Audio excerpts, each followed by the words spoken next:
Hi guys, this is my makeup basket of the month March.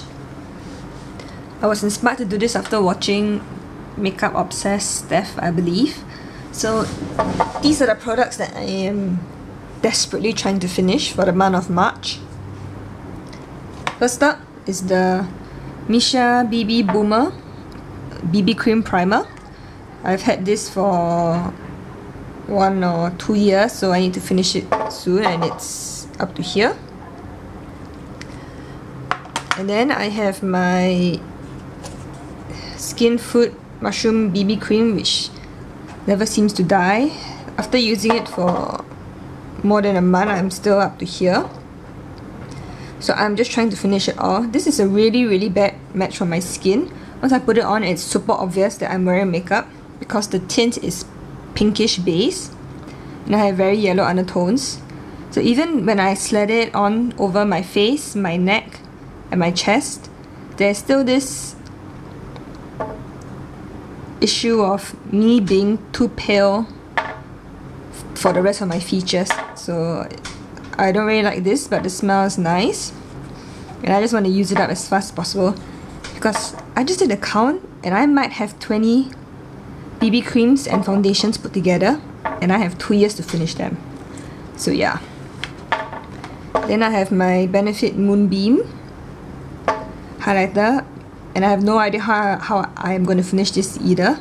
It comes in a nail polish and I've used so little of it, and the issue is that this is once again very pink tone and it's very obvious on the skin, and I don't really like wearing liquid highlighters because it calls a lot of attention to the curvature of your face, which is bad when you have a lot of pimples and breakout like what I'm having now for the past month and so. So that's not too good. And for the only lip product that I'm really trying to finish would be this, the Body Shop Lip Treatment, High Shine Lip Treatment. This is the pink color. I got it out of a set, but it's pink and I have about this much left. I was actually happily using my lip balm, but then I somehow managed to lose it in my own room. So I've been using this for a night treatment because the Burt's Bees that I usually use, I don't find it moisturizing enough for night, so I've just been using it. But you have to be careful because if you put it on too thick, it gathers on your edge, at the edge of your lips, and it feels like there's some hard particle there.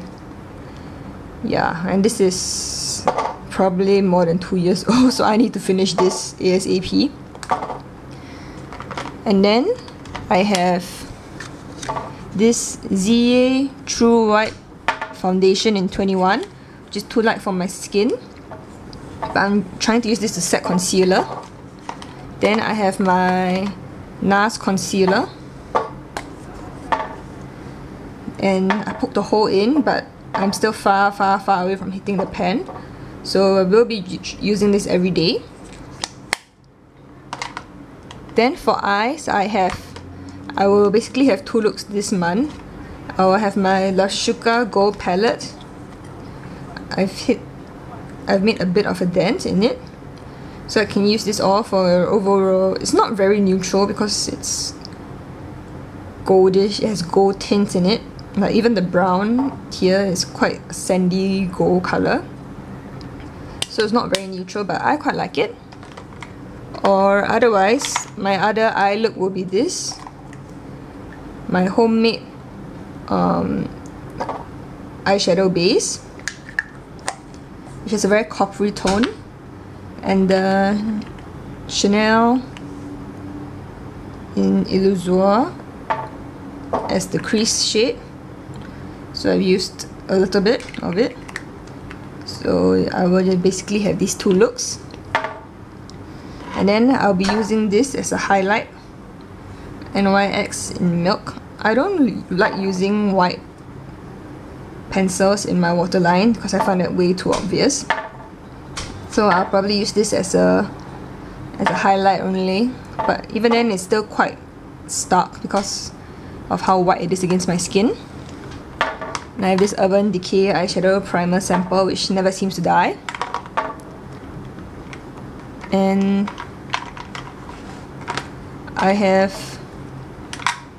my Dior Show Maximizer Mascara Primer, which I totally cheated and bought at the beginning of this month, but it's the only makeup purchase I've made so far this month, so yay for that. Then I have my Maybelline Pulse Perfection, which I have removed it's quite gross looking. I've removed the stopper, so now it's just all thick and clumpy, and it gives a very dark look, which I love.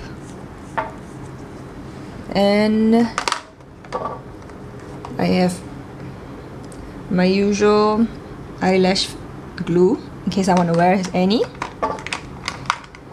This mascara Full Action Sephora Full Action Mascara, which is a very, like, I can't even pull out the stopper, but it gives a very natural look, as in it doesn't make your lash go boom, it just darkens it and lengthens it a little bit. The thing about it is that it seems to smudge after a few hours, so that's not very nice. Then I have my LA Girl Mark My Eyes eyeliner, which never seems to die. It gives a very bold line, which I'm not super fond of. Then I have my Silky Girl Funky Eyelights, which I use for my lower lash line. And this, which I will use exclusively to brighten my inner corner. And maybe even on my waterline if I'm feeling confident. I have this Kate Lasting Eyebrow W, which has a pencil and a sort of poof looking thing. It's really strange, like it doesn't have any marks when you swatch it on your hand. Like, it's not very obvious, but it's really noticeable on your eyebrows, so that's good. Oh, and I also have this YSL Touche Eclat, which I did not bought. It was given to me by my cousin, so yes for that. And for face, I have this Can Make Cream Cheek in O2, which is a very shimmery baby pink with a lot of multicolored glitter. And this Can Make Powder Cheek in PW05, which is a more peachy, very sheer colour. So the two of them together tones down the overall pink look and doesn't make it so strong. And for powder, I have this, which is not the Body Shop. It's actually a mix of the Misha Art Designing Loose Powder, which is very sheer and has no oil controlling properties whatsoever, and the Everyday Minerals Intensive Concealer, which is too dark for my skin. So I mix the two of them together and it gives me a more matte powder with a lot more coverage. And I also have the remnants of the MAC Mineralized Skin Finish Natural. So these are what's left. I mainly use this as a bronzer because the BB cream is too light, so this looks way too dark on me when I have the BB cream on. But after using this, which is a little bit darker, this, then the BB cream, this fits nicely as a bronzer, as a contour shade actually. So yeah, so this is what I'm desperately trying to finish for the month of March. And look out for my future empties videos. Bye!